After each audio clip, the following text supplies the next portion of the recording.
Ho fanesorana ny fako tsy tobe intsony vahaolana maritra ary paikady no tanterahan'ny Samva analana izany fako izany faraka izay aingana ny mponina eto Antananarivo renivohitra dia mitsinjara amina toerana maromaro. Ireo toerana be mponina indrindra izany no nanombohana ny tetikasa fanalana ny fako aingana.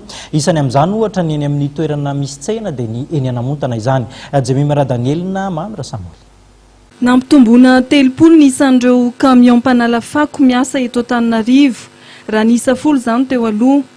Entina nalana ireo fako izay nitopo sy tsy iverena fitobian'ny fako intsony no anton'izao hetsika izao raha nambaran'ny tompon'andraikitra voalohany Samva.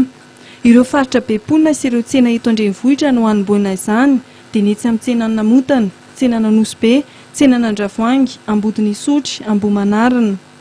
Ezana hovitaina ao anaty 10 andro fanadiovana raha nambaran'ny Taleny Samva ka 3,000 metatra toratelo na 500 tona isan'andro na ezana esorina raha latsaka izany ny andavanandro.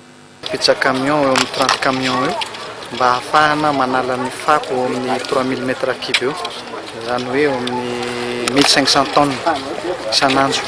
Dia ezana izay esorina anatin'ny 10 andro dia aorinan'ny 10 andro izay izany dia ho tazomina madio ny tanàna.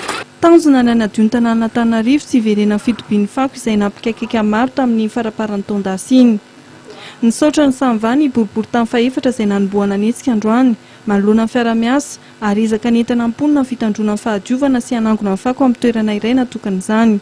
Ary efa misy ny tompon'andraikitra manangona ny fako eny amin'ny tokantrano tsirairay amin'ny alalan'ny RF2 isaky ny fokotany. Fitandronan'ilay fahadiovana izay zany anisan'ny zava-dehibe hetsika ataony aty amin'ny arrondissement sy apitaina amin'ny fokotany. Satria misy an'ilay hoe drafitra RF2 manerana ny arrondissement raha manontolo. RF2 io manangona ny fako eny any anivon'ny tokantrano tsirairay zany dia manangona azy manatody azy amin'ny toerana iray izay fitobian'ny fako.